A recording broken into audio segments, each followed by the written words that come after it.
ഈ സ്വാതന്ത്ര്യ സമരവും ബ്രിട്ടീഷ് വിരുദ്ധതയും തമ്മിൽ ചെറിയ വ്യത്യാസമുണ്ട്.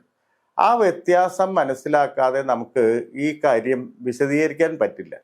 ഉദാഹരണമായിട്ട് പഴശ്ശിരാജാവ് ബ്രിട്ടീഷ് വിരുദ്ധനായിരുന്നു. സ്വാതന്ത്ര്യ സമര സേനാനി എന്ന് നമ്മൾ പറയുന്നുണ്ടെങ്കിൽ പോലും നമ്മൾ നോക്കിക്കഴിഞ്ഞാൽ ബ്രിട്ടീഷ് വിരുദ്ധൻ മാത്രമായിരുന്നു പഴശ്ശിരാജാവ് എന്ന് പറയാം. കാരണം പഴശ്ശിരാജാവിന് നികുതി പിരിക്കാനുള്ള അവകാശം ഉണ്ടായിരുന്നു. അതെടുത്ത് മാറ്റിയപ്പോൾ, നികുതി പിരിക്കാനുള്ള അവകാശം തനിക്കുള്ളപ്പോൾ അദ്ദേഹം ബ്രിട്ടീഷുകാർക്കൊപ്പമായിരുന്നു. പക്ഷേ നികുതി പിരിക്കാനുള്ള അവകാശം തന്നിൽ നിന്ന് എടുത്തു മാറ്റിയപ്പോൾ അദ്ദേഹം ബ്രിട്ടീഷ് വിരുദ്ധനാവുന്നു.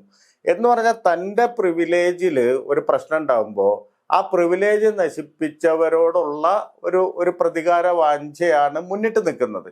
സ്വാഭാവികമായിട്ട് ഇന്ത്യയിൽ സ്വാതന്ത്ര്യ സമരം കഴിഞ്ഞ് ഇന്ത്യക്ക് സ്വാതന്ത്ര്യം കിട്ടിയപ്പോൾ ആദ്യഘട്ടത്തിൽ ഒക്കെ തന്നെ സ്വാതന്ത്ര്യ സമര സേനാനികൾ ആരാണ് എന്നതിൻ്റെ നിർവചനം ബ്രിട്ടീഷുകാർക്കെതിരെ ആര് നിന്നോ അവരെയൊക്കെ തന്നെ സ്വാതന്ത്ര്യ സമര സേനാനികളായിട്ടാണ് കണക്കാക്കിയിട്ടുള്ളത്. അതുകൊണ്ടാണ് വേലുത്തമ്പി ദളവ സ്വാതന്ത്ര്യ സമര സേനാനിയാവുന്നത്.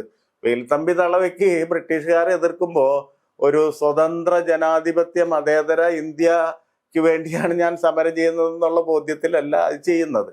അപ്പോൾ ഇതിലൊക്കെ ഒരു സ്വാർത്ഥതയുടെ അംശം അവിടെയുണ്ട്. അപ്പൊ ഇങ്ങനെ ബ്രിട്ടീഷ് വിരുദ്ധതയും സ്വാതന്ത്ര്യ സമരവും തമ്മിലുള്ള വ്യത്യാസം കണക്കിലെടുത്താൽ മാത്രമേ നമുക്ക് എന്തുകൊണ്ട് സവർക്കർ സ്വാതന്ത്ര്യ സമര സേനാനി എന്നതിനേക്കാൾ ബ്രിട്ടീഷ് വിരുദ്ധനായിരുന്നു. ഒരു പ്രത്യേക ഘട്ടം വരെ മാത്രം 28 വയസ്സ് വരെ അദ്ദേഹത്തിന്റെ 1911 വരെ സവർക്കറുടെ പോരാട്ടം ബ്രിട്ടീഷുകാരോടായിരുന്നു. അത് വളരെ സുനിശ്ചിതമായിട്ടുള്ള കാര്യമാണ്. അതെന്തുകൊണ്ട് എന്ന് പരിശോധിച്ചിട്ട് വേണം നമുക്ക് ആദ്യം ഇതിലേക്ക് സവർക്കറുടെ ചരിത്രത്തിലേക്ക് കടക്കാൻ.